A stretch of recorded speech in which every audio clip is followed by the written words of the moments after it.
বাংলাদেশ তৈরির জন্য স্বৈরাচারের বিরুদ্ধে দাঁড়াতে হয়। আমি বলবো, আমি আমার কর্মকাণ্ডের যে প্রেরণা সেটা পেয়েছিলাম আমার জেলা থেকে। এই জন্য যখনই আমি সুযোগ পেয়েছি, আমি দেশের বিনির্মাণের জন্য, দেশ গড়ার যে নীতি নিয়ম বা পরামর্শ, আমি সেগুলো নেওয়ার জন্য সবার আগে আপনাদের কাছে এসেছি। এই সমস্ত সমাধানে আমরা কি করতে পারি, আমরা এগুলো নিয়েই মত বিনিময় করতে এসেছি। এবং এইখান থেকে এই জেলাতে আমরা আজকে সারাদিনে আমাদের যে কর্মকাণ্ড সবকিছুতে আপনাদের সর্বাত্মক সহযোগিতা কামনা করছি। একই সঙ্গে আপনাদের সুপরামর্শ চাচ্ছি যেন সেই পরামর্শ শুধু কুষ্টিয়া জেলায় না, সারা বাংলাদেশে আমরা ইমপ্লিমেন্ট করতে পারি এবং বাংলাদেশ নতুন হতে পারি। খুবই দুঃখিত এবং আমি আপনাদের প্রত্যেকের উপস্থিতিতে এই ব্যাপারটা খুব স্পষ্টভাবে বলতে চাই। বর্তমানে বাংলাদেশে অন্তর্বর্তীকালীন সরকার রয়েছে, কোন নির্বাচিত দলীয় সরকার নয়। আমরা যদি কোন প্রশাসনিক ব্যক্তিবর্গের বিরুদ্ধে এরকম কোন অভিযোগ শুনি যে তারা ভবিষ্যতে কোন একটি দল আসতে পারে কিংবা অতীতে কোন একটি দলের ভয় ভীতির কারণে এখনো তারা দলীয় চাপে পড়ে কোনো কাজ করতে বাধ্য হচ্ছে, এটা আমাদের জন্য খুবই দুঃখজনক। এই ধরনের আচরণ যদি কোনো জেলাতে হয়, তার মানে আমাদের আন্দোলন, আমাদের এতজনের জীবনদান এটা পুরোপুরি সফল হয় নাই, পুরোপুরি মানুষ ভীতি থেকে বের হতে পারে না। 250-টিরও বেশি ডিজাইন অপশন নিয়ে ওয়ালটন স্মার্ট ফ্রিজ, বোঝে আপনার প্রয়োজন। তাই আমার অনুরোধ, যদি আপনারা সত্যি এরকম কোনো সমস্যায় থেকে থাকেন, সেটা সমাধানের চেষ্টা করুন। যদি আপনার মনে হয় আমরা কিছু করতে পারি, আমাদের জানান, কিন্তু এট এনি হাউ এই প্রবলেমটা সলভ হওয়ার দরকার। 2, এলাকাতে প্রচুর পরিমাণে চাঁদাবাজি, দখলদারিত্ব চলছে। যৌথ বাহিনী মাঠে নেমেছে, আমি খবরটা পেয়েছি, তারা তাদের কাজও শুরু করেছে, কিন্তু তারা তো বাইরে থেকে আসবে। আপনারা এলাকা, আপনারা জানেন আপনার জেলাতে কোন জিনিসটা অ্যাকচুয়াল মালিককে এবং সেটা কিভাবে দখলের মাধ্যমে মালিকের হাত বদল হচ্ছে। আমি আপনাদের কাছে অনুরোধ রাখবো, আপনারা সম্পূর্ণভাবে যৌথ বাহিনীকে সহযোগিতা করুন এবং যে কোনো মূল্যে এলাকা থেকে চাঁদাবাজি, দখলদারিত্ব বন্ধ করুন। আমি এরকম খবর পেয়েছি, মুরগির দোকান, ডিশের দোকান, এমনকি জুস কর্নার টাইপের দোকানও দখল হচ্ছে। Really sad, totally unexpected. এই ঘটনা যদি স্বাধীনতার 1 মাস পরে ঘটতে থাকে, তার মানে আমরা আসলে কিছুই করতে পারি নাই। শুধু একটা রেজিমের পতনই হয়েছে, ফ্যাসিবাদের পতন হয় নাই। মানুষের ভেতরে ভেতরে ফ্যাসিবাদ ঢুকে গেছে।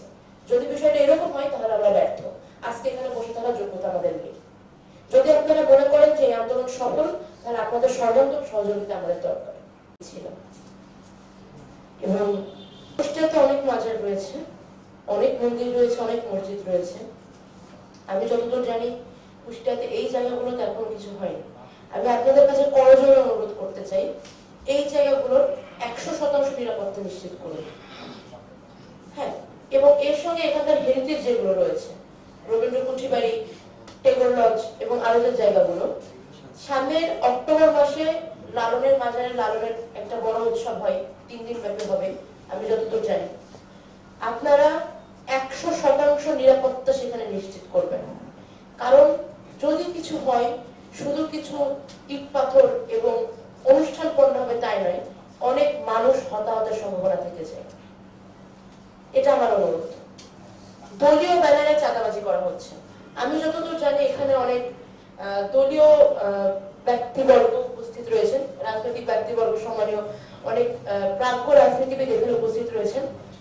আমি আপনাদের কাছে অনুরোধ করতে চাই এবং একই সঙ্গে আমি আপনাদের দায়িত্ব দিয়ে দিতে চাই, আপনাদের দলের নাম এবং ব্যানার ব্যবহার করে কোথাও যদি 1 টাকাও অবৈধ ইনকাম হয়, অবৈধ খরচ হয়, সেই দায়ভার আপনাদের। এবং আপনাদের উত্তরসূরি আমরা যারা রয়েছি, আমরা আপনাদের সামনে সরাসরি আসবো জবাব নিতে, যে কেন আপনাদের নাম এবং ব্যানার ব্যবহার করে অমুক জায়গা অন্যায় হলো। তখন কিন্তু আপনারা বলতে পারবেন না যে বাবা আমি তো এটা জানতাম না, যারা করছে জানি না। আপনার দলের সকল কর্মীদের আপনারা বলে রাখেন যে আপনাদের দলীয়ভাবে এই কাজগুলো নিষেধ করা হয়েছে এবং এই ধরনের কাজ যদি কেউ করে, তাদের সাথে কোনো রাজনৈতিক দলের কোনো সম্পর্ক নেই, তারা দুষ্কৃতিকারী। সেক্ষেত্রে প্রশাসন তাদের বিরুদ্ধে ব্যবস্থা নেবে।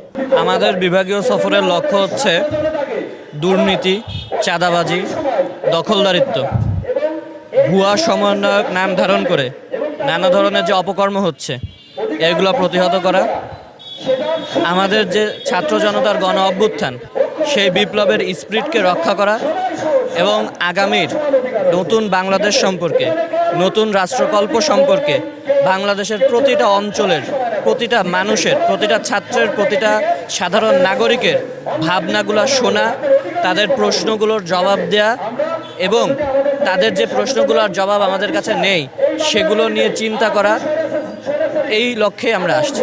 250টিরও বেশি ডিজাইন অপশন নিয়ে ওয়ালটন স্মার্ট ফ্রিজ, বোঝে আপনার প্রয়োজন।